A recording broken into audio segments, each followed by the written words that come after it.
Hello everybody, and welcome back to the Little King story playthrough! So, we are actually going to start to push on towards our next kingdom. Because as you can see, we're quite a long way away from being able to get the rare armour. There's not a whole lot left for us to do inside the kingdom. And, oh, it's still night time. Oh, I didn't think about that.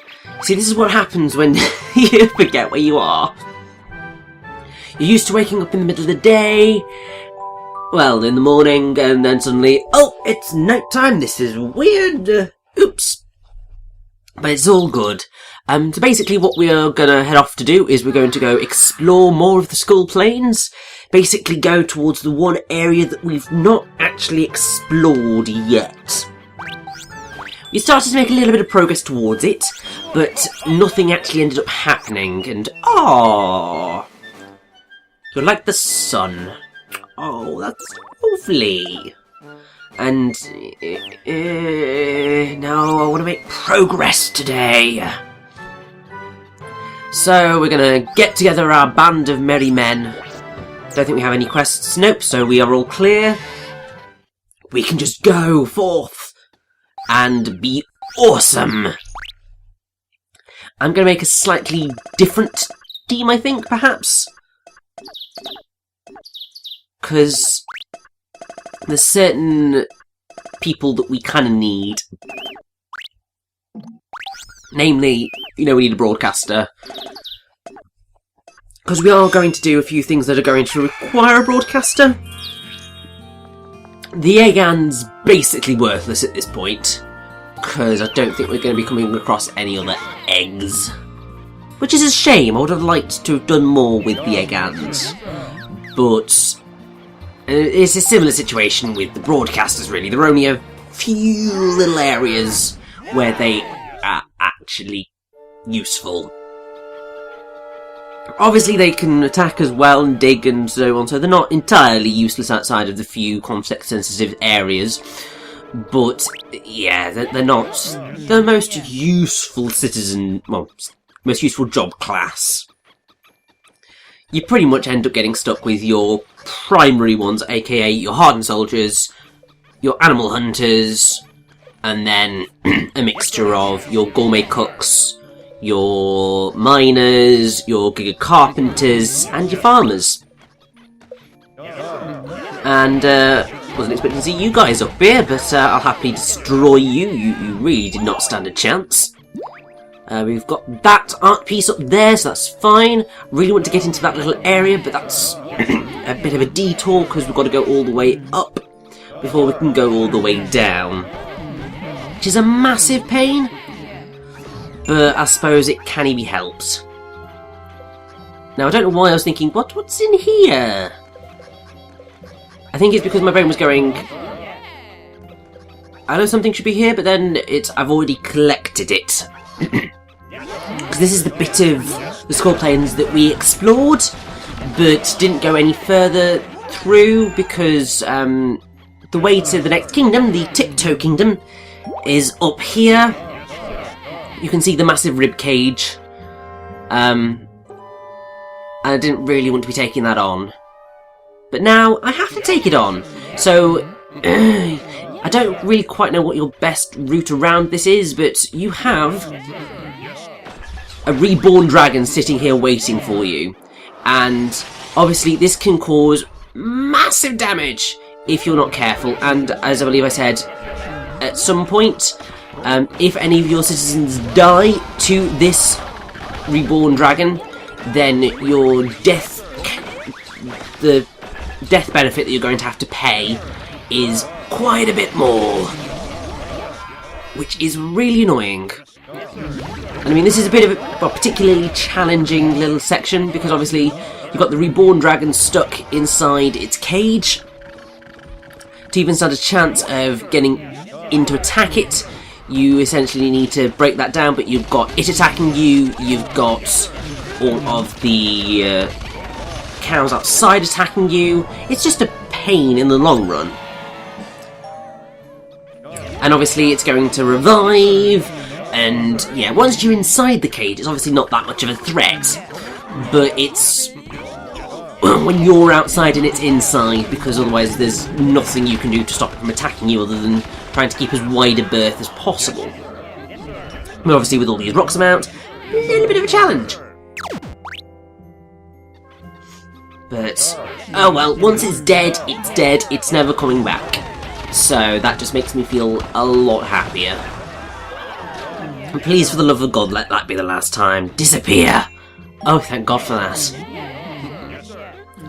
And now we can actually just deal with all of the cows, because I want the meat. I just want to obliterate everything that's in my path, because I want as much money as possible right now, because I want to get that rare armour. Because that's going to do wonders for us, really. And also, they're so easy to defeat. Really, why not pick them up?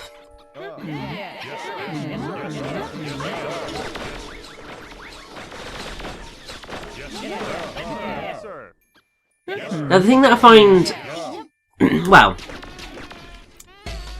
it's nice because there's quite a bit to explore on this northernish part of the Skull Plains.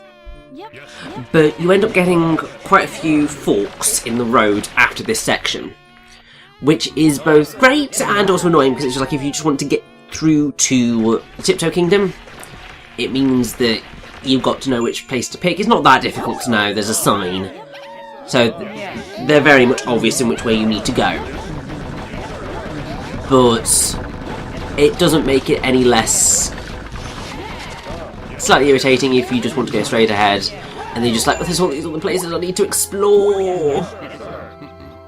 And purely because of the type of gamer that I am, and of course we're going to do the exploration first.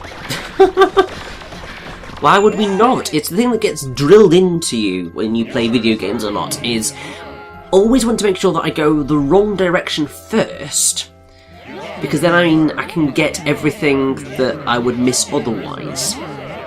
Because generally you always get situations where there are secrets hidden about, and once you get past a certain area in a game, it prevents you from going back to get those collectibles. So you kind of want to make sure that you've gotten everything first before you continue onwards. Sometimes obviously it's just not possible, sometimes it's too difficult to find things, other times the game throws you into things before you even realise what's happening. Thankfully Little King's Story does not do that. It's always very clear when you are able to do things. It's always very clear that you are never locked out from getting anything until obviously the end game. Once you hit the end game, that is when it's you have no more opportunities. And also I like how it's saying, take carefree adults, yeah, that'd be grand. No, do not take anything carefree up to Mount Sobermanjero, because that is not going to end well for you. That's really not going to end well for you. You want a couple of farmers, you want lots of hardened soldiers, maybe a couple of hunters, not quite so important. Definitely want miners, definitely want lumberjacks, definitely want gourmet cooks. I'll explain more of the reason why when we actually get up Mount Sobermanjero, because that's another little part. Because we've got this part which is basically exploring the top end of the Skull Plains, because there's quite a lot to do here. The next part is actually making our way to the base of Mount Sobermanjero, because there's a reasonable amount to explore there as well. And then we'll be taking on the King of the Tiptoe Kingdom, which is on top of Mount Sobermanjero.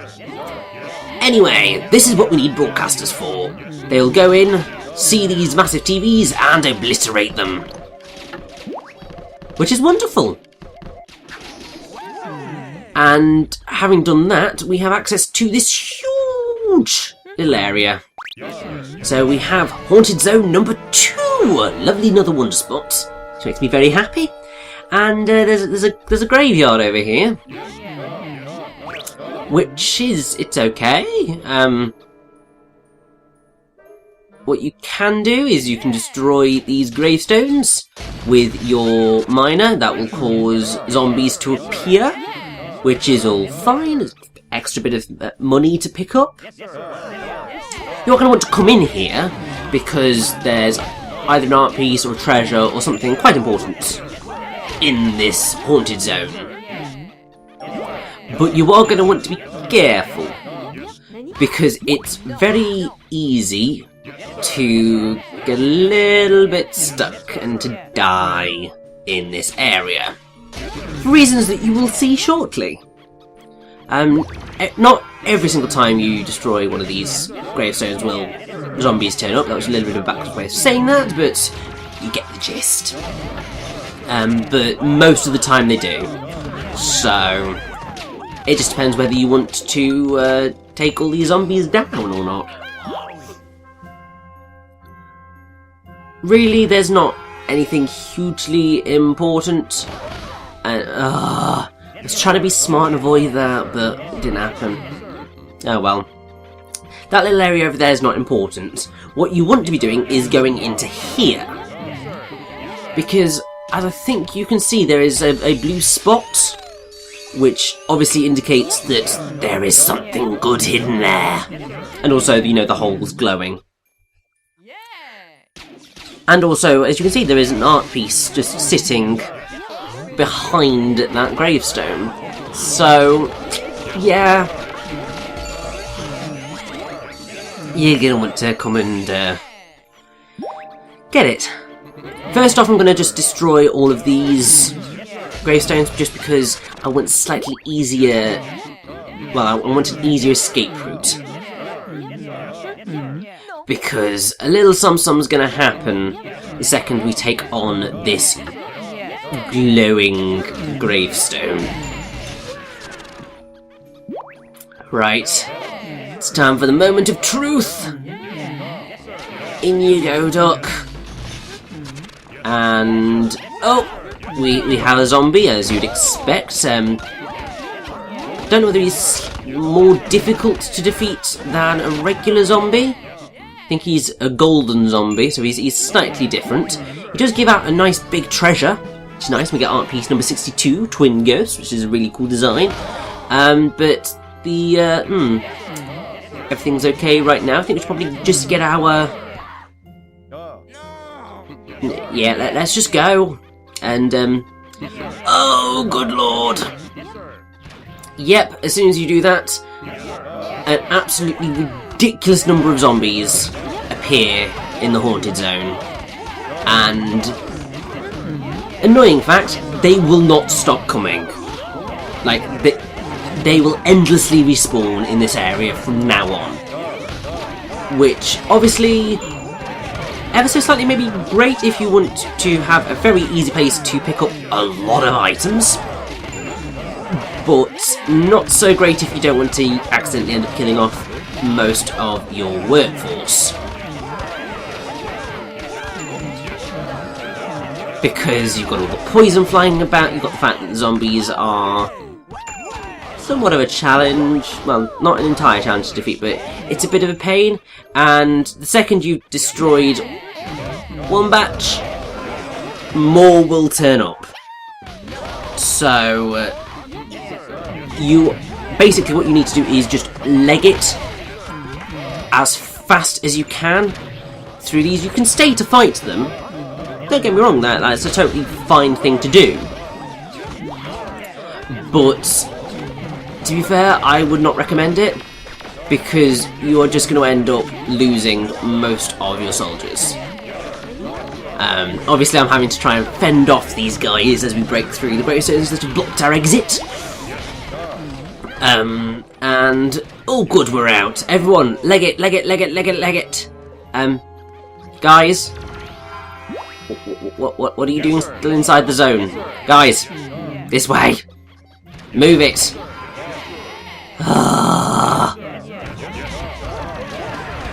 I'm gonna lose somebody. I can just feel it now.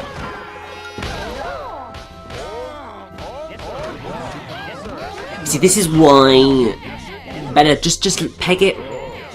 I think I did reach the point where I was just like, part of me is just like, just let them die. Oh, there goes Andrew. I'm sorry, mate.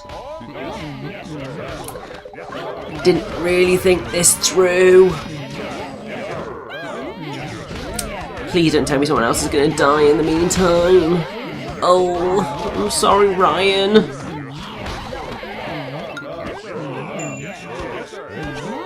Can I rescue the last of my people, please? Please? Please let me rescue somebody else? Or have I picked up... Okay, I've got everybody. That's a good sign. He's defeated now. And... Oh, there's more, there's more. Run, run, run, run, run. Guys! What are you doing? Run! Did I get... I have no idea what... Oh, there we go. We've gotten everybody and...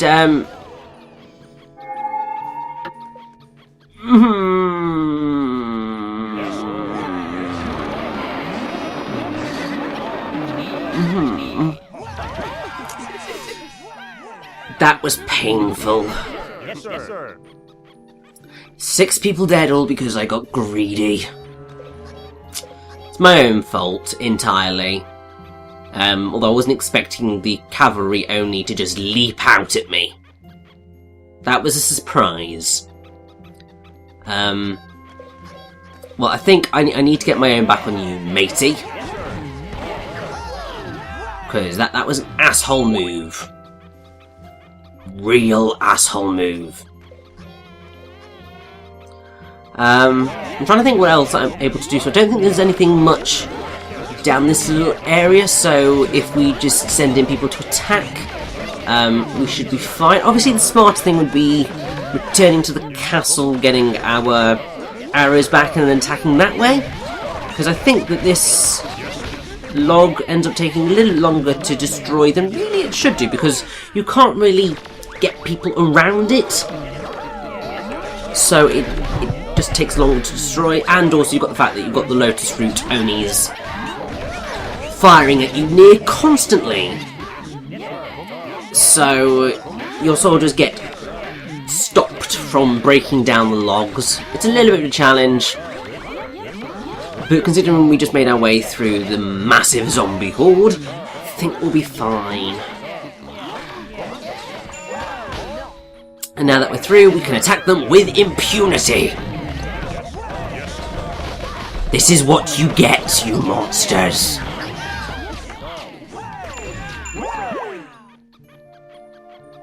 And there's a lovely art piece. Art piece number 43, Nennen. Interesting design. And, oh, we have a hole. It's because it's turned tonight, so obviously holes appear. I wonder if there's anything good. Oh. I don't want to be fighting more Onis than I have to, goddammit. I suppose it could be worse. And didn't mean to try and send all those soldiers in. You see, fighting all those zombies just made me lose a little bit of common sense. Because I think I was just like, my people. At least this little bit's absolutely fine. Nothing's going to hurt us. We have a UFO up here, which is lovely. Loads of things for the broadcaster to destroy. Obviously, there is an art piece just hidden up there. Nothing else is going to come out and attack us up here, which is lovely. Now, Mr. UFO, what are you going to give to us today? Well, different UFO, so yeah. Oh, we get the penguin back! Aww. The penguins that rather bizarrely have set up shop on our beach, despite the fact that it's more tropical than Arctic. But, tiny major climate issue. Nothing I'm gonna cause a commotion over. And it's lovely that we're getting these arrows, but they're not going to do us any good. And oh, there's a hole! There's a hole! Oh! That is not something I needed to see. Yes. Why did you include that in this game, guys? I get that it's an impressive drawing. I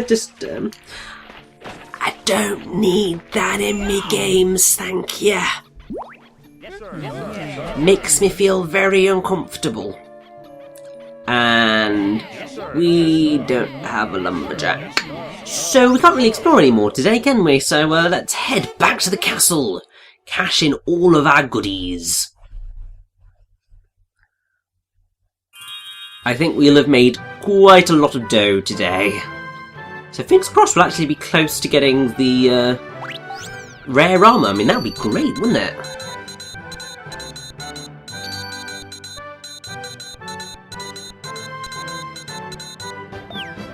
I mean, that's not bad. And also, oh, we have to pay 100 grand for all of them. Oh well. Oh! Another school donation. You know what, let's do it. I think there's about 5 of them or something along those lines. Might be 7. Terrible memory, as you know. But that just about sums up everything for today. So let's head to bed, and in the morning we can continue our hike towards Mount Sobermanjero and the Tiptoe Kingdom.